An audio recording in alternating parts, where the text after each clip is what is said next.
In this video you will learn tips and tricks to make a fun interactive card and to use the product designs from Carla Creates by Vasan Creative in another way. I will show a variation with the action dies and also I share tips about using Carla Creates text stencil. Last but not least you will see how I made the matching envelope. Enjoy watching!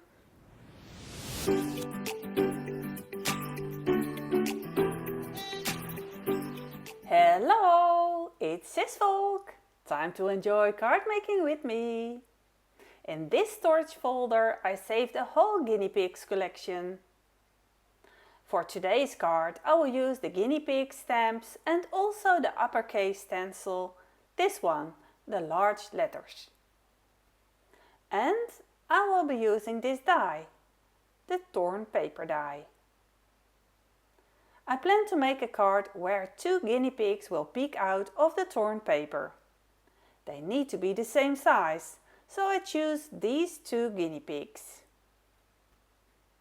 I will also use the bee and I will use the funny flower. For extra decoration I will use this simple but very effective flower from the other guinea pig set. Product numbers can be found in the description below the video. Let's start by making the base card. I use A4 paper, 220 grams. From that I cut a 10.5 cm card panel. We are going to work on this panel, which means we will be die cutting, stamping and coloring with stencils. Then we take another A4 sheet that will be the base card. I use my guillotine to fold the paper at 10.5 cm. I use the guillotine carefully because I don't have such a big scoring board. It is still on my wish list. I fold it over and the overhanging part I cut off. And that scrap piece I can use for other things, such as the mechanism that must go behind the card. The base card and card panel we will be working on are now both the same size. The base card we put aside for now. We start by doing some die cutting on the card panel. Once on this side and once on the other side. Only at this point we don't know where to place the die cut, so that is why we need to create a template for the text stencil to go in the middle. Using this stencil I want to make the word samenwonen. That's Dutch for living together. On a scrap piece of paper I already traced the letters. I used a piece of paper with lines on it, so it was easier to align them. The word has an even number of letters, so that can be divided nicely and drawn parallel to each other. Using pencil I traced the letters one by one. I aligned the letters to the same bottom line. When I put that template on the card panel, I can now exactly see where I want to have it. You can eyeball if it is in the middle, but why not measure it using a ruler? If I measure the same size on both sides, I have found the middle. I measure 5.5 cm on both sides of the text. Now I want one cut on the right side about here. For your own card, I suggest you to take your own measurements. Not only if you have another word, your letters might be closer together or maybe more far apart from each other. To keep it in place, I take the easily removable tape again. And you see me replace it a bit, because I want to have it vertical aligned. You can clearly see from the back that it is cut out. Because of the firm die cutting, the tape is pressed into the paper. You want to see my tips about removing tapes that are useful but are tricky sometimes. I remove the die carefully, pulling the tape backwards and flat and close to the paper to not tear anything. If this tip is not enough for you, you will benefit from how I removed it on the other side. I measure the distance between the cut and the edge of the card. It is cut just over 4 cm from the edge on the right side, so I need the same distance on the other side. Then I do a last check to see if the template fits in. And then I die cut it with an extra piece of paper because I want to keep a smooth card panel for ink blending. When I give the tape some heat, I can have it release without damage. The die can be hot now, so I am careful not to burn myself. This easily removable tape doesn't remove that easily as I wish, because of the kind of paper and the pressure my die cut machine gave to it. The tape comes off, only I see that the glue is still stuck onto my paper. I know a way to solve this.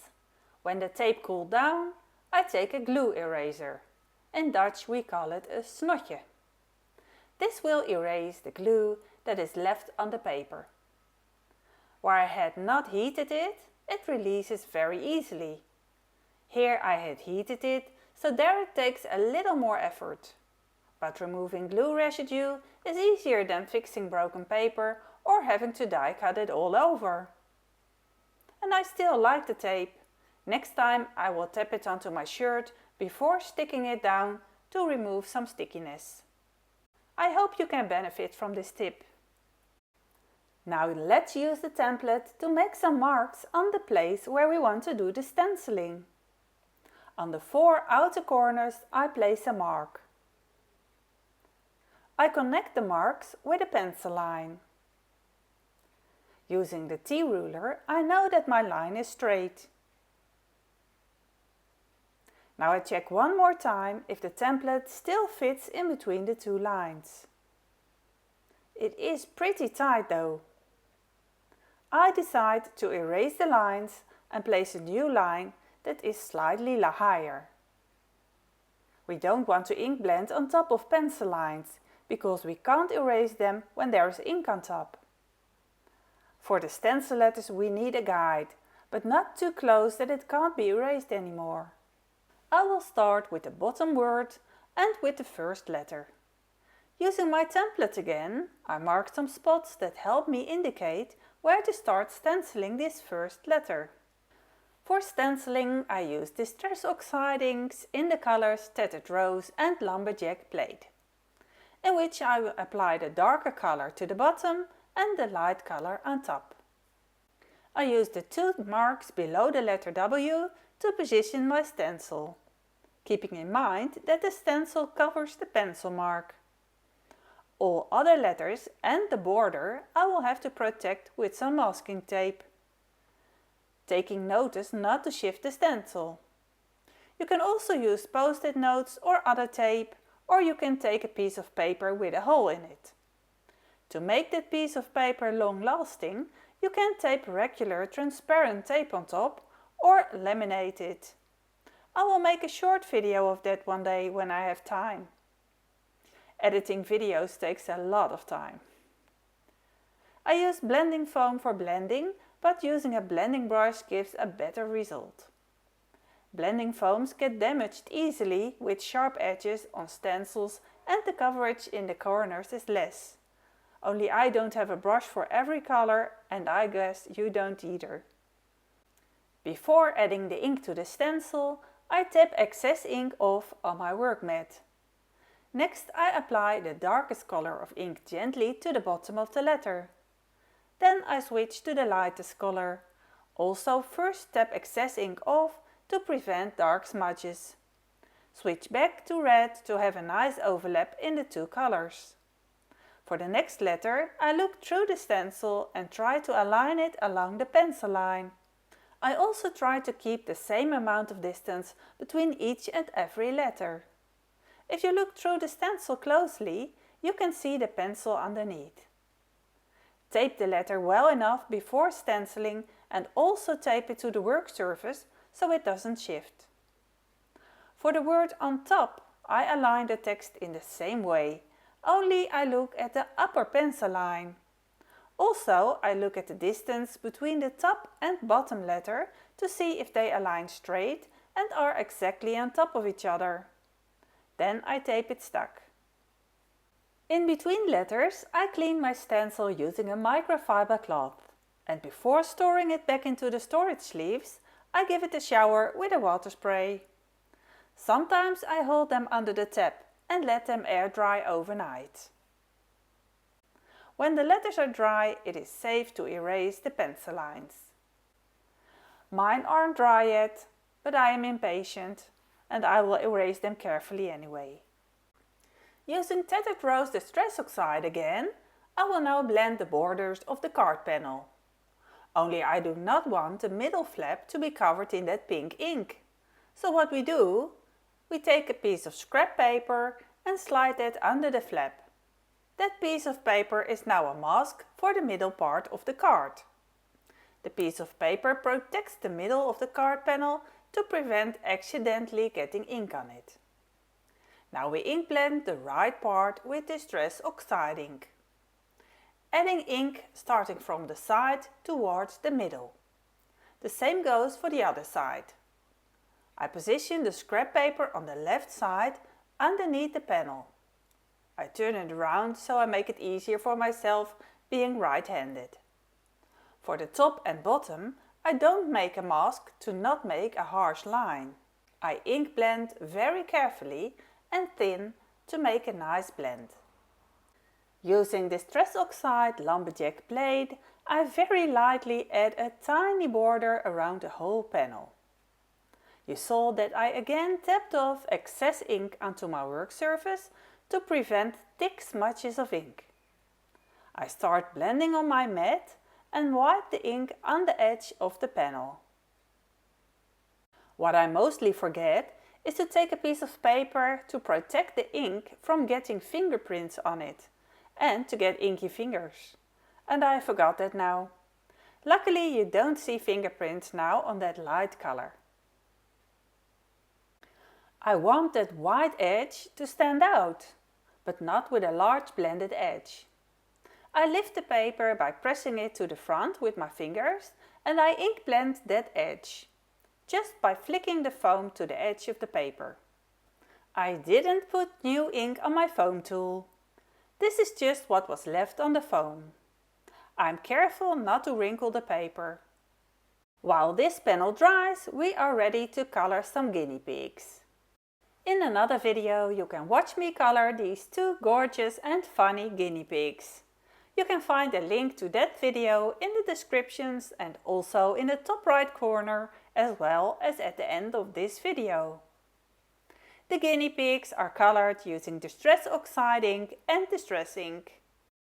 The guinea pigs will be placed with the backs facing each other in the torn paper die cuts on the card panel. And they will be able to slide in and out. But before I will add the guinea pigs, I will first stamp on the background of my card panel. Let's see where there is room for stamping so I can see how it turns out. I want to use some of the smaller stamps that fit the image. Living Together is also about the flowers and the bees, so I will go for a bee and some flowers.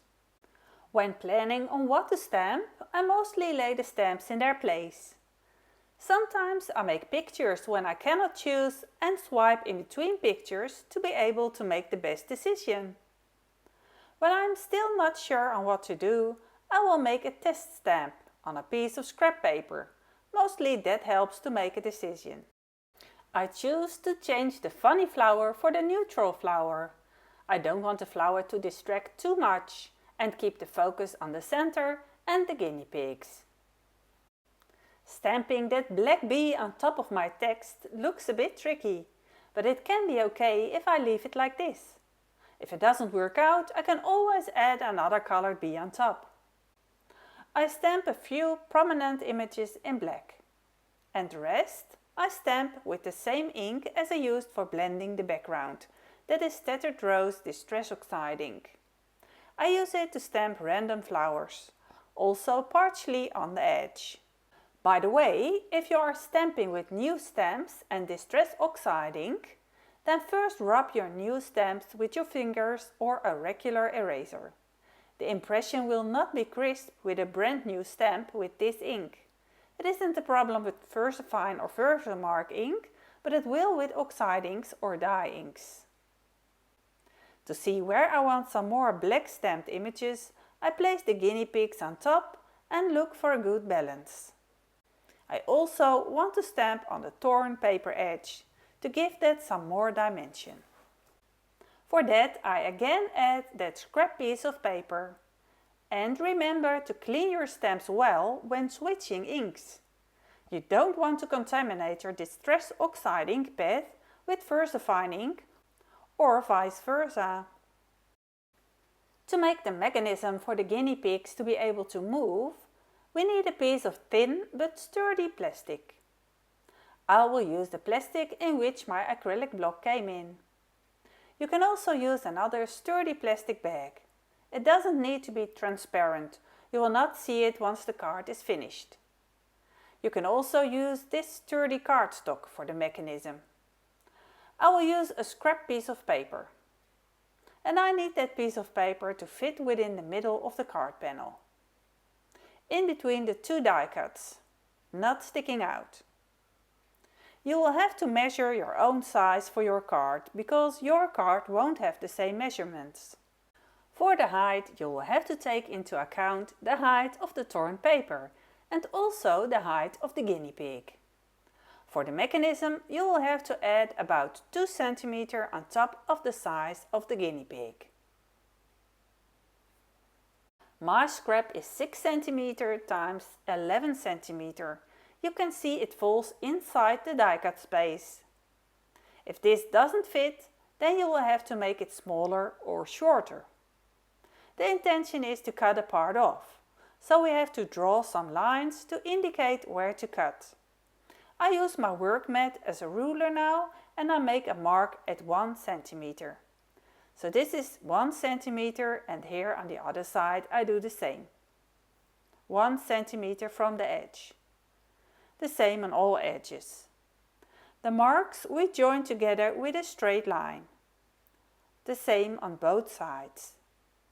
So it doesn't matter how you draw this, as long as there are 2 of the same pieces on both sides that look like this. The parts that I am now shading, we will cut out. My shaded part is 4 cm wide.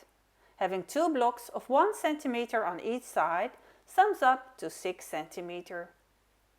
I will have to check later if my guinea pig will fit on this strip, but we can adjust it a little bit. Now we take that piece of plastic and make a strip out of it that has the same width as the paper strip. My strip was 4 cm wide, so the strip will also have to be 4 cm wide. For the length, you will need twice the widest length of the strip, because we want to stick the plastic around it. My package isn't long enough. What I will do is I cut 2 pieces of 4 cm wide and stick the 2 pieces together. I just stick them together with regular tape. It will hold well enough if I tape it on both sides. Maybe it affects the mechanism a very little bit, but that won't be a big deal. When the plastic is too long, I can cut a bit off. The plastic fits in between exactly. If it is too tight, you will have to adjust it. If it is too flimsy, it is not a big deal. We will want to roll this plastic around the paper. On one side we will stick double-sided tape. Then we stick it to each other. Now we stick the strip of plastic not to the paper, but plastic onto plastic. First lay down a piece without double-sided tape, and on top I fold the piece where there is double-sided tape on top. Stick the plastic not too loose, but certainly not too tight, otherwise it won't roll easily. Now we can roll that plastic back and forward. That strip of double-sided tape can slide from left to right and back again. It doesn't have to roll over the edge. Keep in mind where to place the piece of double-sided tape when adding the figures, or you will have a sliding problem. Slide the piece where there is tape to one side. I take the left side. On top of that goes one strip of double-sided tape. Then we turn the mechanism and add double-sided tape to the back on the other side. Once we stick one guinea pig with his bottom on one piece of double-sided tape, he will slide along with the piece of plastic. The other guinea pig we will stick on the other side with the double-sided tape facing the colored part. And if we slide it, he will slide in and out.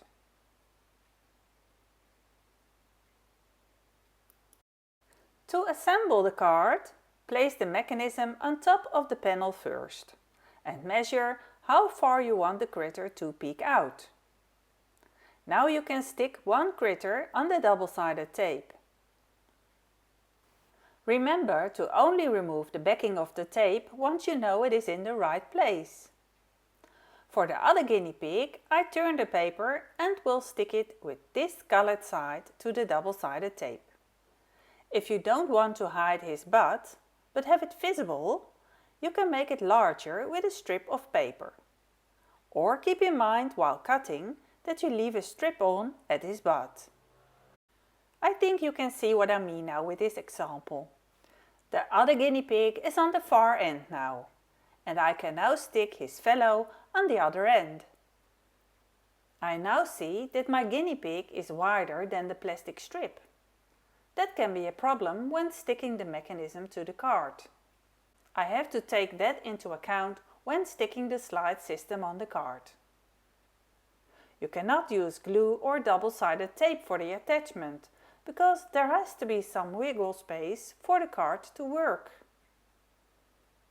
I take double-sided foam of 2 mm. Sliding at this point will be a bit difficult, because it isn't attached yet, but that will be solved when it is stuck to the card. The guinea pig is too fat, it sticks out too much. Or actually, my construction is a bit too narrow. I will try to remove the guinea pig and stick the guinea pig back some further, so there will be no friction with the hair on his back and the foam tape. The figure will have to fit in between the foam strips on the top and the bottom without having them touch the foam and get stuck. To be sure, I cut off a little of his back. I check if the guinea pigs can slide in completely. Only one foam block is in the way. I will remove it.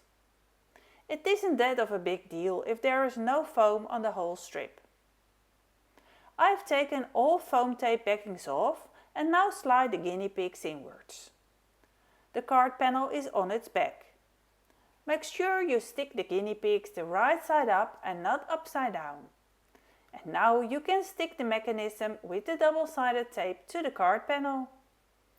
Aim the middle of the die cuts. When we turn the panel over and grab the guinea pigs, they will slide out. And they also will slide back in, but for that they really need some more stability. To stick this to a card base, you will have to use foam blocks again. The guinea pigs need room to slide. I again take 2 mm foam blocks and stick them all around the card panel and also in a few gaps. So no foam blocks on the mechanism. This we stick on the folded card base.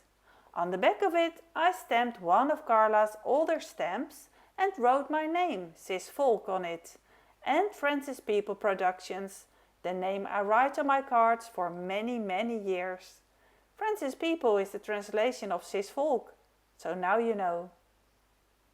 I removed all backings from the foam blocks, and because I am not confident if I can stick this panel straight in one go, I grabbed my scoring board, which was closest at hand, and I used that edge and corner to help me stick it in the right spot.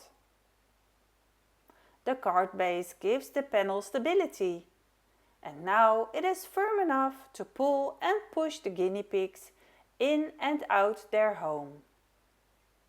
Isn't this fun?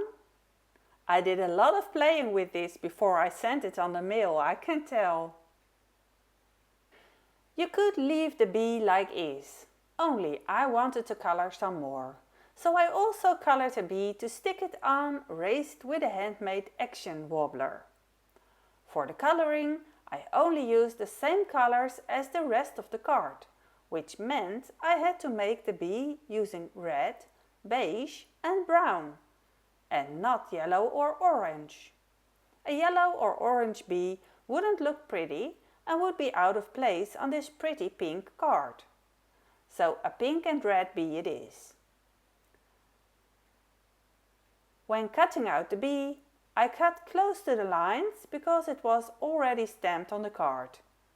That white border wouldn't be attractive then. To cover up any white paper edges, I add some black ink with a marker. And to finish it up, I use a white gel pen, of course. It was too late to add my handmade action wobbler to the back of the card panel. So I decided to stick the action wobbler directly on the card. However, this small action wobbler is a little bit too big for the bee. I decided to cut a small corner off. Using double-sided tape, I can now stick it to the back of the image. Not on the card panel yet. Remember to stretch the wobbler before sticking it down. It will have a better wobble effect this way. On the wobbler, I stick a foam block that is sturdy enough for the bee to sit. Have you subscribed yet to my channel and clicked the like button? That is much appreciated. Don't skip yet. I will show you how I made the matching envelope. A handmade card with a matching envelope gives so much joy.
Thanks for watching.